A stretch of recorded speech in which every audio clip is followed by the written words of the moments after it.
And welcome back to the first segment of our show this morning, where we have a panel who will be discussing with us the roles of CEOs versus those of permanent secretaries in the years gone by. With us this morning, we have Mr. Godwin Sutherland, we also have Hugh O'Brien, and we also have Mr. Dickie Bradley. And these individuals have played some role in these respective capacities. That's right. So, good morning, gentlemen. Mr. Sutherland is the former PSU president and president of the Caribbean Public Service. Hugh O'Brien is a former CEO in national development. And Dickie Bradley is a former minister of public service and attorney at law. Good morning. Welcome. Thank you for being here. Good morning. So, of course, this is keeping up with what we initiated a few weeks ago in looking at governance from different perspectives. And we had a conversation about public service in general, the responsibilities and the roles of an individual public servant. And we diverted into this topic a bit and said we would come back. So thank you, gentlemen, for deciding to participate. Now, I want to start off, and Dickie, I'll ask you to respond because I know you were very passionate about this issue. We have been accustomed now to the idea of the appointed CEO. And a lot of people probably don't even remember the permanent secretary days. So let's start off with the distinguishment between the two. Okay, thanks. And to my former fellow public officers, Marlene, the situation was that the Minister of the Public Service at the time, Honorable Joe Cowie, who is probably one of the most knowledgeable persons in this subject, had brought to cabinet sometime in 2001 the concept that the public service, and in particular the senior managers that assist in running this large organization of almost 10,000 employees when you count the police department and the army, that there was a movement in the Caribbean among CARICOM, among, I think in that case you were saying the wider Caribbean as well, because we have the English-speaking CARICOM members and then you still have other countries in our region. But there was a movement afoot to look at this important organization that serves any country and which is indispensable in serving any country. And part of it was that the change of name from permanent secretary, which all of us in the whole English-speaking Commonwealth countries all across Africa, in India, in many countries, comes from the British model of governance. It's a strange term to say secretary when people are at the highest levels. But the change of name from permanent secretary to chief executive officer, which is reflected in the Constitution, was to come along with a change in how the management of the public service was to take place. In that you would be looking at a performance result-driven style and form of management as compared to what was taking place under the previous system, which was basically, oh, you're the permanent secretary, you're the big man, you're the big woman, you got all the say. That can never be what is the role of a chief executive officer of a ministry. Because what is happening is this. Ministries are structured in a particular fashion. There is a minister who sits in cabinet and assists in making policy, so he takes up policy and he brings back down policy. There's the minister and then a career, experienced public officer who would be highly trained, who is in fact the coordinator between cabinet, the minister, the official executive, and a ministry. And that ministry would then have several departments which are a bit compatible. You know, it's not crazy like you're the permanent secretary, the minister for the army on the one hand, and on the other hand, you're also the minister for sports. You want to put portfolios that kind of align to each other. Yes. So then you have several departments under a ministry. The departments is where, or they are where the expertise, the technical knowledge, the professional knowledge exists. Where it is necessary, it is the departments and the people within the departments who transmit to the permanent secretary, now CEO, what should be a particular direction or policy, and then that is taken to the cabinet. It cannot be that the chief executive officer, that it be all and know all of his ministry. The minute he begins to behave like that, he's stifling the ability of the technical and professional people to help to run the country. So that is the first part of that problem. And the key component is that the CEO is an appointed person. Well, you know, in our society, let me just say this. The person who appoints chief executive officers is the Prime Minister. Prime Minister, yes. The person who appoints the judges in the country is the Prime Minister. The person who appoints the head of the army, the commissioner of police, the chairman and the majority members in nearly all various things, election and boundaries, public service commission, security commission, etc., is the Prime Minister. But the people who drafted the constitution for Belize, and we are one of the last countries to get a constitution because we became independent so late in the decolonization game, that in 1981 our constitution is a little bit more progressive than a lot of other constitutions which were being formulated in the early 1960s.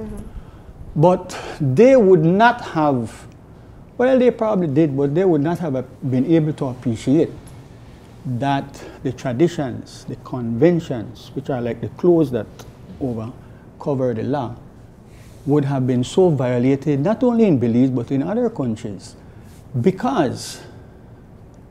Not because as Prime Minister you are required to, by law, appoint the head of the Election and Boundaries Commission, for example. You're going to haul up some kind of political crony, some kind of hack who think that I have to look out for my party and no business with this, and that is not it. Because what Belize has ended up, where we slide into, is when we were much younger, there was a Prime Minister of Guyana, Forbes Burnham, who started to espouse a new philosophy in the parliamentary system and in governance in his country. He called it party paramountcy, meaning whatever is good for my party, that's the way the government did it. Government and the party, they're the same thing. So yes, the Prime Minister has this huge responsibility and authority to appoint the chief executive officers and ministers. That don't mean just haul up somebody and make them CEO. Well, let me, and I'll get you in here as a former CEO yourself. We have seen in some situations where the CEO are appointed from the public service and are very much experts within the particular ministries that they're put to run. Let's talk about your perspective on CEO versus permanent secretary. Well, I have the experience of having worked under the permanent secretary system, having worked under a permanent secretary, and then becoming the CEO of a ministry that I was very technical of. I was very technical in agriculture, and I was appointed the CEO for agriculture and fisheries. And then a year or so afterwards, I was moved over to national development, investment and culture with, I would say, very little experience in that field, but I was very much experienced in management. So I had the experience of being in charge of being a technical CEO in charge of a technical ministry, and then being a CEO of another ministry where I had no technical foundation. So I literally had to do what Dickie is saying, that you are working your staff and you're representing the technical issues, making policy changes, and bringing back things. And at the Ministry of National Development, I have to say we did a lot of things for Belize. Up to now, there are many projects that we worked on that are still ongoing, and the Southside Poverty Alleviation Project is one such project that was done in great consultation with a wide range of people. So I think that the key in this whole process is, from my experience, appointing people who know the regulations and can respect the regulations. And I think a big mistake that we make now is that the current CEOs or past CEOs, many of them were not familiar. And when the delegation of powers was given, I think it was in September 2002, I believe it was, when the first CEOs were appointed, it was very clear that one of the conditions for your appointment is that you had to have a good understanding of the rules and regulations of the public service.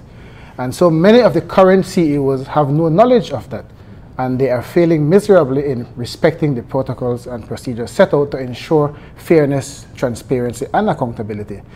And on the other side, the permanent secretaries that we inherited from the British was a very good system, and you had career and professional permanent secretaries. But because of a series of flowing in of political lackeys, I can call it, from under the PUP and from under the UDP, the public service is a very weak technical organization now. And so those who are flowing up into middle management are political lackeys of the two parties. You're no longer getting people selected for a vacancy based on their merit. You're getting people selected based on which minister can fight the hardest for their constituent to get the job. Isn't that the story of the government and its labor force today? I mean, you look around and a majority of the people there are people who you know are friends or family members or cronies of whoever minister or area representative is there. Let me go a little bit further, because this conversation essentially always comes back to the role of public service, and whether it is a lack of understanding or a lack of willingness to adhere to what is currently stipulated within the Public Service Act. And I want to get you on this, Godwin, because, you know, I think there is almost a dilution as to what the perception of a public servant is, whether middle management or a highly technical person. People simply see persons who are working within government departments as fulfilling the mandate of a minister. And we've seen testimonies that they say such. Let's go back to what your perspective is on the current recognition of what a public servant is. You see, following on from both Dickie and Mr. O'Brien, I think my perspective comes from a place of being in the public service, but also leading the workers' organization within the public service. And I think what we have sometimes failed to recognize is the importance as a part of the check and balance of the public service that workers play, that worker organization play. And I think the Constitution is not silent on that role, even though I think it's under Section 107(2), it speaks to the role of the workers' representative in the ministers advising the Governor General in terms of regulations and so forth. I think it is important because oftentimes, and I've lived through the PS and the CEO scenario, and I think what we miss in both of the scenarios is the fact of the purpose, intent of the public service, how we must prepare ourselves both in the design of public service program for who it ought to be who it to benefit, and I am talking both in terms of the physical structure and in terms of the way we interact. And I think oftentimes it is designed in a way to suit the political party, to suit political needs, and not to provide efficiency, kinds of things that we need to move this country forward. And in my mind, I think the argument, the essential tenet of the argument is whether either of the system have moved us towards being a more developed, a place where we can take care of our children, where the service we want are adequately done, and whether it provides us with the kind of accountability, transparency, and a merit-based system that allows us as Belizeans to set the foundation for now and the future. And I think, in my humble opinion, without the access and the availability of resources we have seen over the last 10 years, 12 years, we've seen an emphasis on infrastructure as opposed to institutional. We talk about road, we talk about bridges, and we haven't built the system that is required to ensure that the development agenda is moving away that benefit ordinary Belizeans. No. And I think it's a failure of both of the system personally. Whether it was the permanent secretary or the current CEO, the roles of these individuals in our society is extremely important, because we need to add another layer to this conversation, which is the qualifications of the ministers that are appointed. very often, not all the time, but very often, the persons who are bestowed a ministerial portfolio do not have the qualifications or the knowledge or the experience to be able to execute that mandate. We know that. We know that for sure. Yes, but all the more Important. when they come into the public service as a minister, deputy minister, they need to have the support staff that is that's why I'm capable saying, and qualified. That's why their second in command, who is essentially their CEO, needs Must to have the proper yes. qualifications. But make we back up and just say something. Apart from the fact that because in a small society like this, everybody want to be the big tuba in a small pan, the person who is maybe they should change their name from CEO to just coordinator, make them get a sense of what they are there for. Yes. They get too big, then they're like a deputy minister, and disrespect the heads of the department and the technical and professional people. But there's another matter we should say to your viewers, which is probably equal, if not more important. Those who are permanent secretaries stroke chief executive officers are by law the accounting officers of taxpayers' money. This is very crucial because there are those of us who have gone through that system and come out and had the opportunity to look back and ask ourselves why it is that none of the political parties have tackled the matter having a professional public service at the highest level. When you're a accounting officer, you have the say over the expenditure of public funds. It's not the minister. The system is not designed. Nowhere in the law minister could spend government money or say how government monies are spent. There is a process where from bottom right up to the public service, it goes to cabinet and there's a cabinet decision, either a policy or the policy is translated into legislation. But you see, if you come in as a politician and bringing one of your right-hand man or woman from your campaign as your big supporter in your area to be your CEO, you have been able to subvert the system of controlling public funds. So let me just make this small point, although this is not a PS CEO matter. Let me just say this to you. This is a legal matter.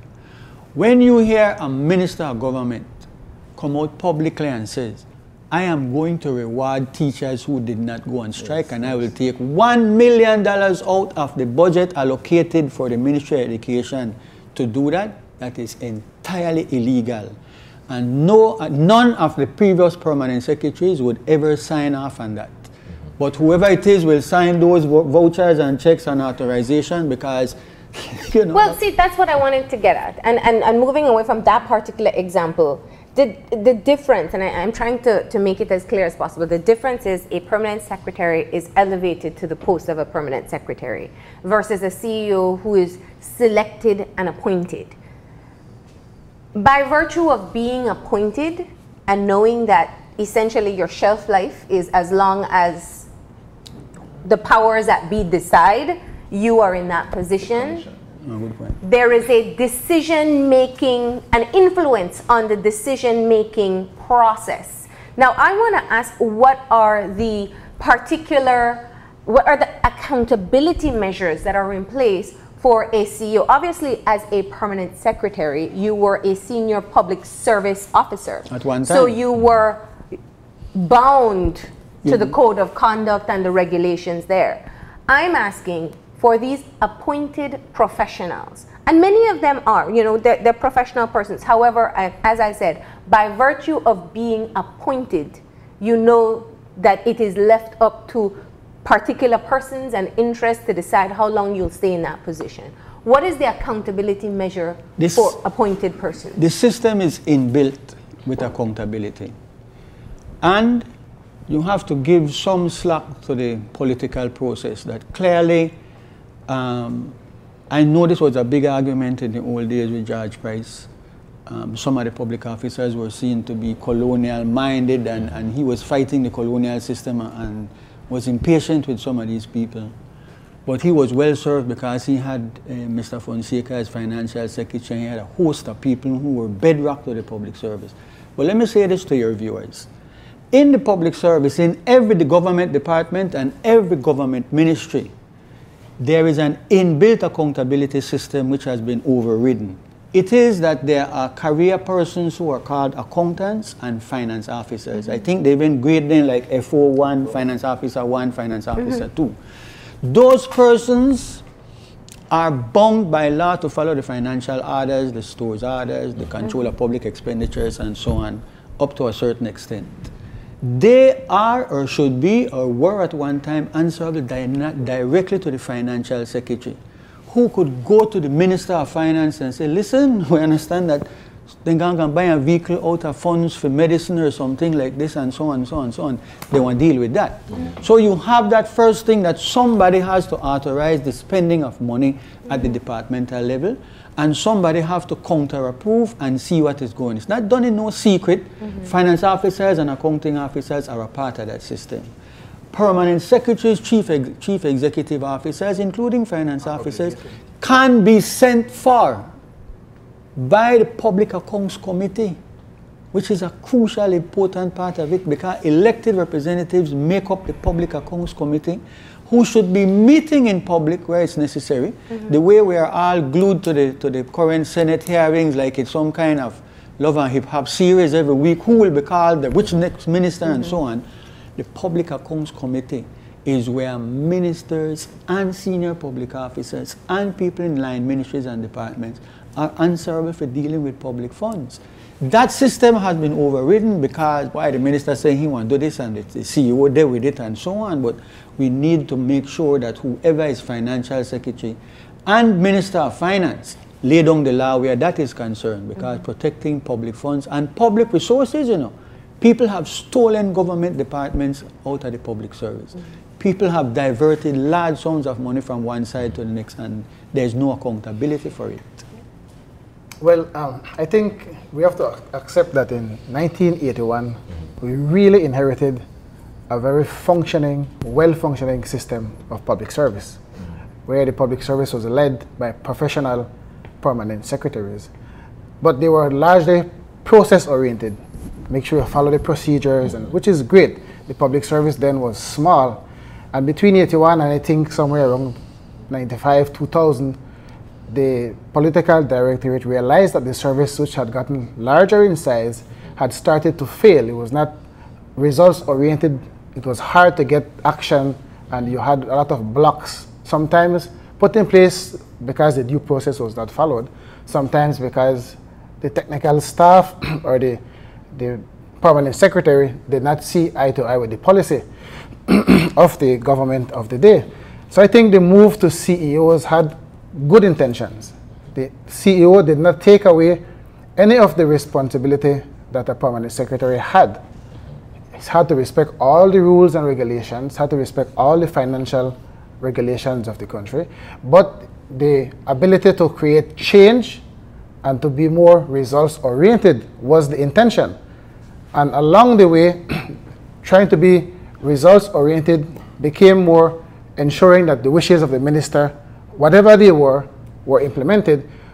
Matters be if the due process was not followed. And I so what you're saying is the pendulum swing to the opposite side. Exactly. And so it became almost a failed system. Now, you have a larger public service, and you can, if I ask you a question right now, which ministry can you go to and get better service than you got in 1995, or than you got in 1985? The answer to that question is all of them. They're taking longer to process anything, and if you don't put a bribe on the table, or sometimes they intentionally tell you it's in process, no regard for how far you have to travel from, for how long you have to wait, how much hours of work you lose. There's no respect for that component. And so this is the thing, right? Overall, we're looking at the idea of public service. And when I follow what you've said from 1981, when the system was inherited, as you mentioned, to where we are now, what I see are systems that are rife with bureaucracies more than anything. Red tapes here, red tapes there. And while as a member of the public, I would want to access certain service from the government, those processes aren't as fluid as they ought to be. It seems as if though you're turned around, and as you mentioned, oftentimes you have to put a bribe on the table for action to begin happening? You see, Sani, my view, and following up from Dickie, and my view is that if the purpose for a public administration system is not clearly identified, who has ownership of it, what is it intended to do, who are the recipient of whatever service you are disseminating, and put in place systems that provide for regular reporting. I think we have had a series of absence of fundamental breaches in the way we do things. We feel that once you are CEO, we feel that once you're minister, that is the end in itself. You forget that your intention and your purpose is to serve the Belizean people, to provide the services that is required, and to do it in an efficient way. Yeah. And so oftentimes in Belize, what happens is that you have a system with good intentions, and our people are very bright, some of them, and they move that good intended system towards a horribly bad end. I think in the case of the public service, we have seen a situation where for a long time there was a cadre of people in the public service that performed well, and we still have them today. Yes. But alongside that, the ministers became of both complexion, became very smart. They are attorneys, so they increased the pool of open vote workers. What they did by doing some of that is to make the nature of employment, the tenure of employment, very conditional on their whims and their fancy. So you have two competing systems emerging, and the system, the open vote system, although should comply to the same laws and contract officers too, they have a totally different system operating. And the resulting effect is that the politician gets them to do a little more easier because they become permanent for a very long time. You don't try to tenure them, you don't try to put them within the public service mechanism, and you mobilize them. When people in the public service now see these people operating with some degree of slack, then we hear some of the statement we see at the current Senate Select Committee hearing, where public officers even begin to think that they don't have the ethical, the value base, and the fundamental requirement to move the service forward. And I think when we begin to feel that that obligation is not there, that you can somehow forget about it, that you can somehow pretend that you don't remember your inaction. And I think there are two sets of conditions that plagues us. Some is our mission. Some people say, well, I am okay because I just didn't do it. And I didn't take the action. By not taking the action, I think you also create some of the problems we have facing our society today. And then the last point I want to say is this ownership must continue to remain with the Belizean people. It is the Belizean people who must demand data. They must demand information. They must demand a responsibility from the ministers. And they must absolutely hold the Prime Minister, and this is the only time I will say this, to task for the appointments.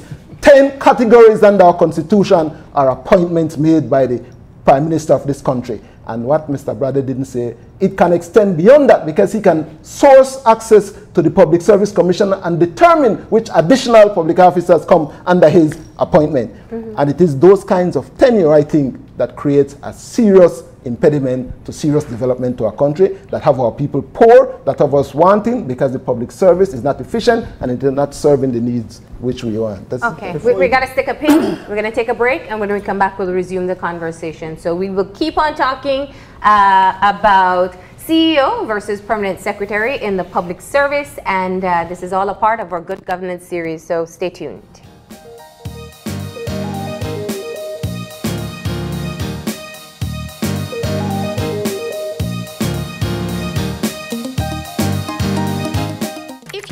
For low-cost television advertising, have we got a deal for you?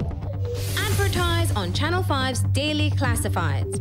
Channel 5's Daily Classifieds is one of the most effective methods for introducing yourself and your business to the community. Use our Daily Classifieds to recruit employees, promote specials, promote your products or services, promote a business opportunity, increase traffic to your website, and advertise items you have for sale. Let us help you save valuable time and money. Call us today at 223-0146 or visit us at our offices on Pony Drive to discuss how we can help your business grow affordably. Channel 5's Daily Classifieds. Advertise today.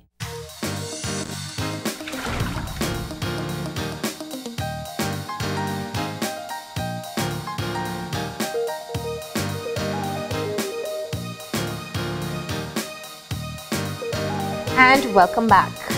Keeping with the conversation that we started earlier, we're talking about CEO versus permanent secretary in the scope of good governance. And there are quite a number of points that came up before the break that we want to just continue with. For which you were very passionate about. Yes. I didn't know you were a member of SPEAR. You hadn't leaked that one out there.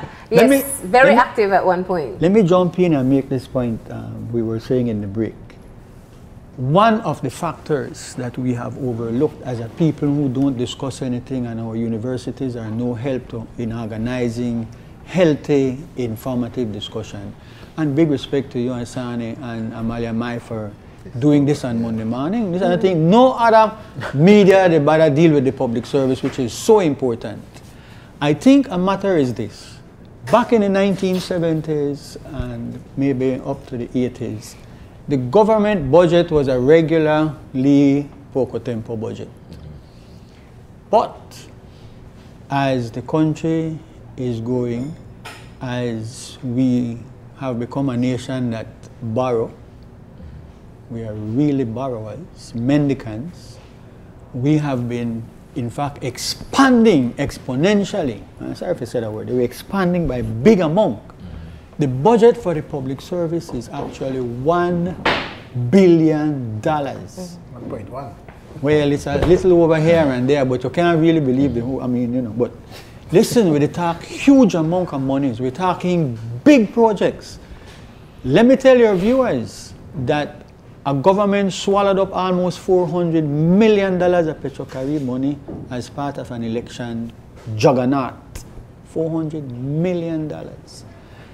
It took about $20 million to build the whole of Belmopan out of the jungle. They're still building the national, so-called national stadium. Still yet, for 9 years, that is being built for much more than where it took us to build a brand new city. You're talking huge amount of resources. We hear about bloated contract, we hear about cronyism, the laws of the country where you must tender. If you go there with your microphone and ask somebody, what is public tendering? Nobody knows what to talk about. It means you can't have no project above a certain amount of money without publicly inviting the people who are in construction to be involved, to say, I can build 3 miles of road. I can build a bridge for so much. All that cut out alone. But some of it does take place. Yes. No, but that's the showcasing. That's the showcasing. Not that to make you think it happens. Yes. So, I mean, listen wrong about the Roaring Creek for argument's sake.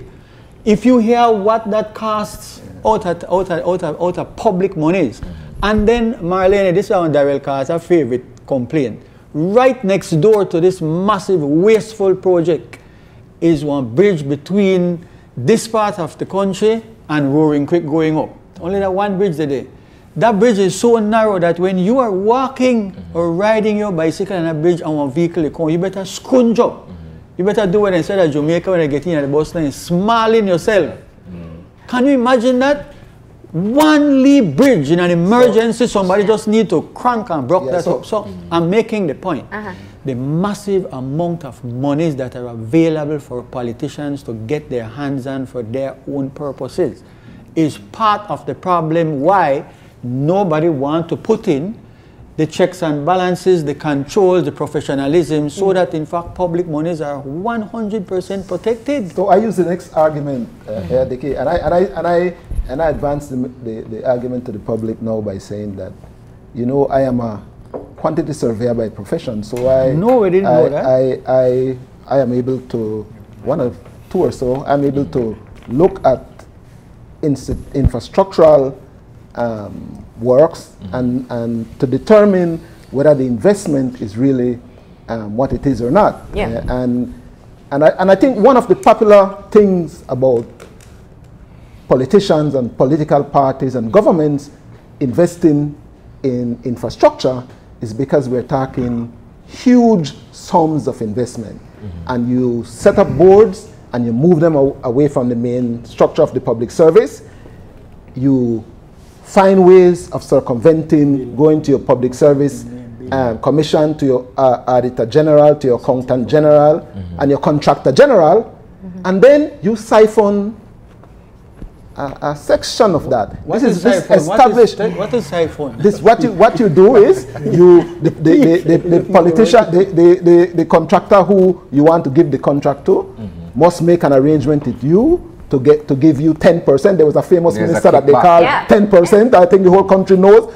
And you then, all along the line, including within the ministry setup and the ministry scenario, you pay. And the issue about it is that when the public spend $2 million on a particular project, the value is really like about $1 million, and the rest is, and there are systems.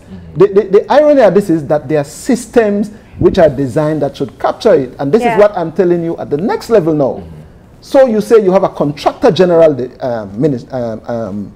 department arrangement, but you don't staff it more than with one person. You don't put a quantity surveyor. You don't put anybody who can analyze it. And so you make a report, it comes to you, and you stamp it, and you move on. And no system catches it in a manner that should catch it. And we're talking, the Belizean people are worrying about the minister's vehicle moving back and forth and back, and you're losing 2 million, 5 million. Let me just add something in there, because I think that is such an important point. And oftentimes when we have this conversation, I think part of what I keep on thinking about is, I'm not a public servant. I've never been a public servant, but I can say this much. We have fantastic systems in place if they were enforced. You just don't. We have the tendering process. We have a contractor general that should have a particular role. We have a public accounts committee in theory that should be able to monitor how much wealth is amassed by these persons, and if it is seemingly suspicious in any way, it would be investigated. We have all of these systems in place, but they're not working. Because we don't resource them, Marlene. So we put them in place. All resources? Yes, is it all the human resources? But there's a reason why it's not resources. Yes, that's what I'm getting to. The issue is, what you do, you create all well-intended institutions. And so if you are challenged by your international partners, well, we have the contractor general, we have an ombudsman, we have, but then you staff them with one person or two person, and you're spending a 10 million, 1 million Belize budget. And then your emphasis is on infrastructure. How you monitor it, how you evaluate it, how you will bring meaningful report, how you question it.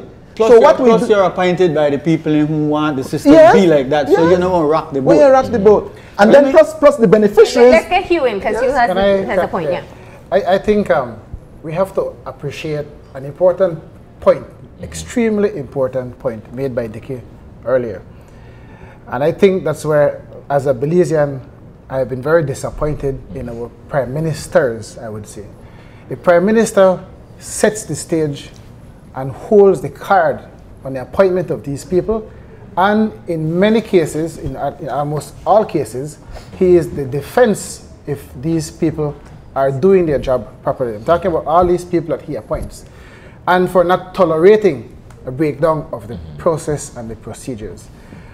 When a prime minister of a country allows, for example, applications for professional and technical scholarships. This is not our current prime minister alone. This occurred under PUP, actually started under PUP possibly, and being practiced heavily by the UDP as well.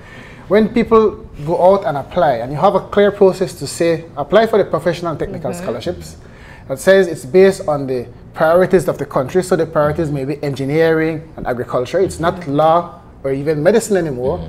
And then you have these people apply, and you have a selection process set up, and they're supposed to be graded, but you circumvent that, and these applicants all go to cabinet, and in a cabinet room, whichever minister has the loudest mouth is going to get the scholarship.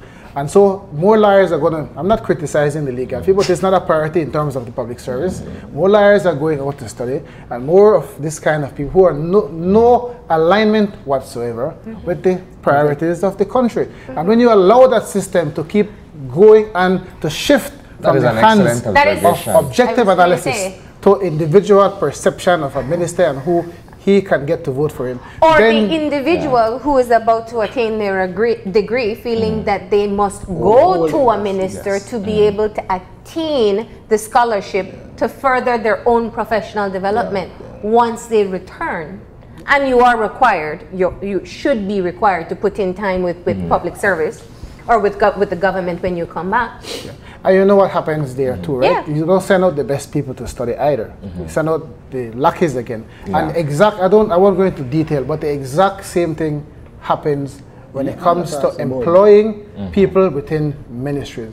You're not getting objective selection, and you're having people you advertise, and you have people waste their time to apply. When you know who you're not going to. So why waste people time to do that if that's not what they're going to have in place? An objective selection system. I'm glad that you brought that up, Hugh, because as far as my individual perspective and my observation over the years, what you've described is so very accurate, because you have a flood of one type of profession coming back. In terms of, for instance, you use the young lawyers, where everybody is a law student in Belize. Please stop picking on the lawyers.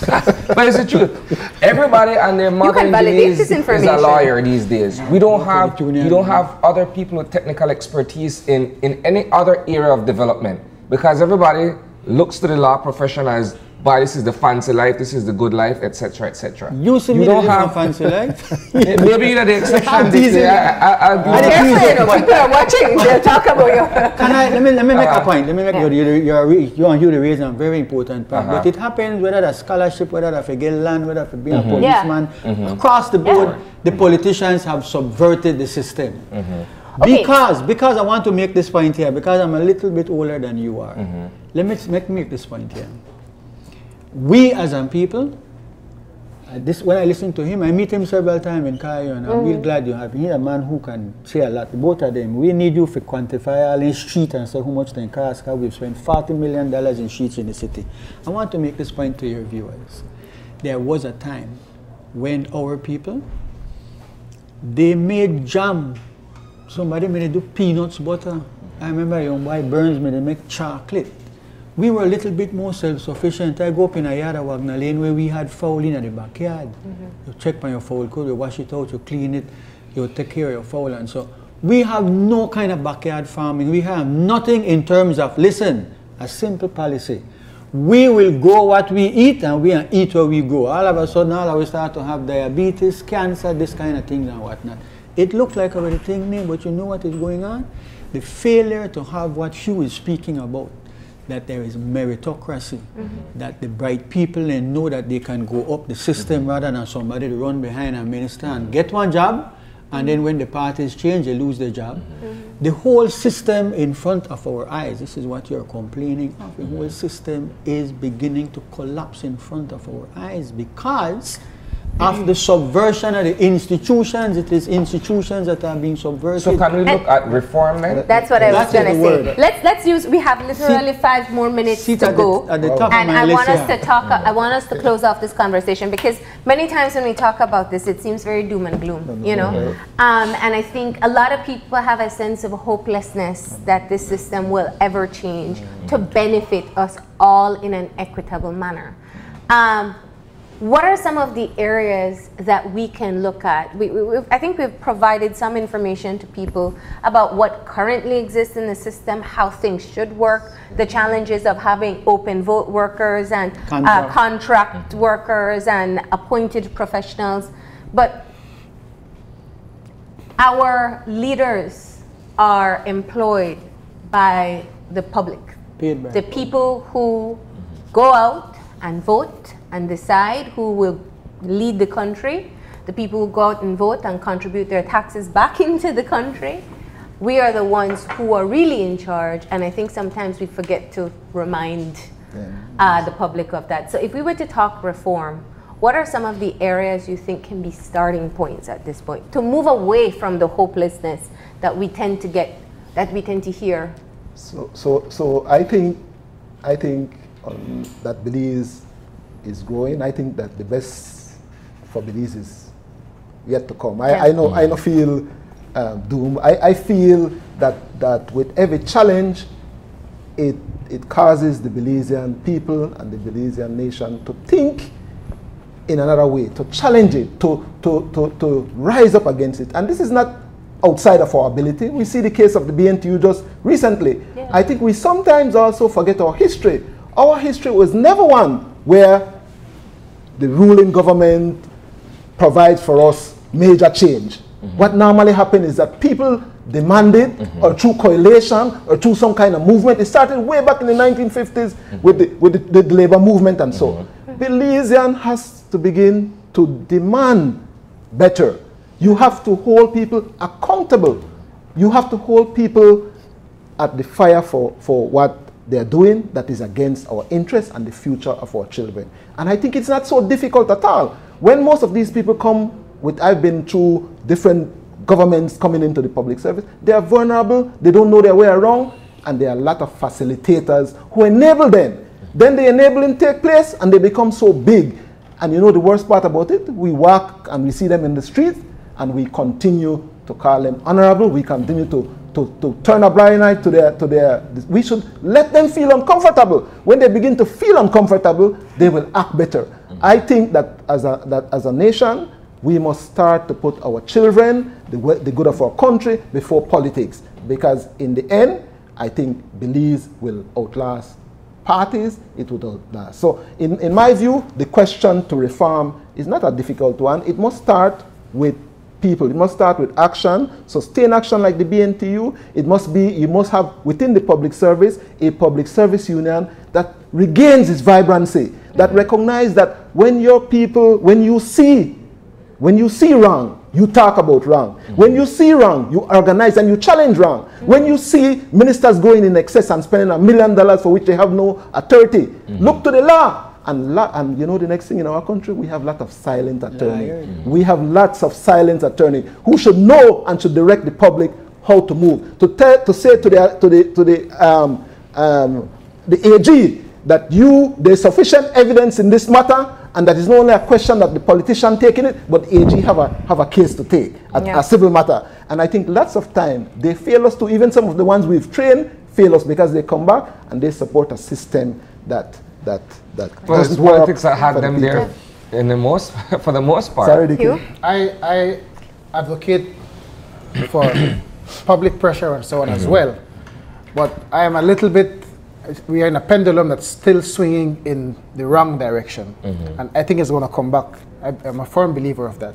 So my view on this whole matter here is that the only way change is going to come, it's not going to come from the government in power or the party in power.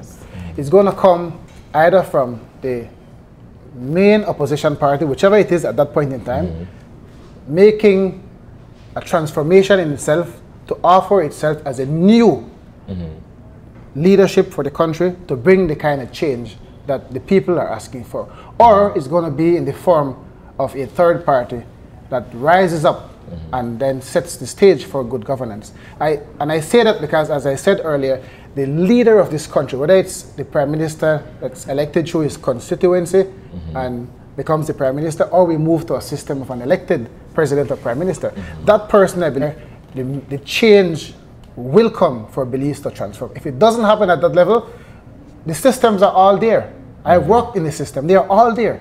It's just working those very good systems that we have, staffing it with professional people selected based on merit and your abilities, and to make sure that you give the best the chance to go up, and those who are not performing, that you are able to discipline them so that they know that mediocrity, lack of performance is not good public service.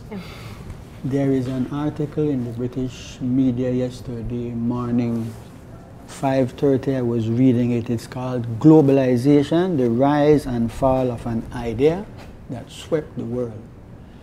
It's I know you will go and read this. It's an eye-opener because we are a victim of that belief that, listen, if you could sell off some of your public asset there, it helped to create wealth and so on and so forth. I do not share the optimism of my two friends who I am sitting with. I want to say that in France, where the revolution started, called the attack at the prison of Bastille, a young boy, 39 years of age, he belonged to none of the two major political parties. He formed his own movement, and in a year and a half, they blew away the two established parties in France. And he is now talking about progressive moves to make changes in his country. The system has to go. The two political parties, we need to find an alternative or invite the best of both parties. You have good people in the two political parties in the country. They're caught in the rut to get them out. I think you belong to us, one of the third parties. Yes. The third parties in Belize need to put aside their differences and come together as one entity and start to attract the young people who have a stake in making Belize a better place. No system reform itself. Listen, the people, there's a philosophical argument that the people who defend the system, it is because they are the beneficiaries of that system. Growing poverty in Belize is almost 50% of our people are poor. 1 out of every 2 persons is poor in Belize. We are not creating wealth. We have no industry. We have no manufacturing. We have nothing. Okay, so I don't believe the system can reform itself. I look to you, Marlene. You can be a leader in the country. You have a huge following and you have a voice for those who don't have a voice. The media have a role to play in Belize. It is really, really sad for me, you know, that even the issue of, say, the arts and the people who sing, none of the television stations promote the young singers and the artists. Artists play a role in changing society. So I want to end on this note. I want to say for those who are still in the system, Section 48 of the Constitution says this: subject to the direction and control that a minister has pursuant to Section 41 of the Constitution, every department of government shall be under the supervision of a public officer, whose office is referred to as Chief Executive Officer. Listen, the highest law in the land is saying, then our supervisor. You don't know how all of a sudden they get so big that people with the technical and professional expertise can't play a role in the country. So here we're there. We need to inform and educate the public because the system is not working for the country and the people in the country. Thank you, gentlemen, for coming in for this conversation. We hope that we have provided some additional information to our viewers, just sparking the conversations within your own home, within your workplace today about what we need to do to ensure good governance. Thank you once again. We're going to go ahead and take a break. When we come back, we'll be talking to representatives of UNICEF Belize. So stay tuned.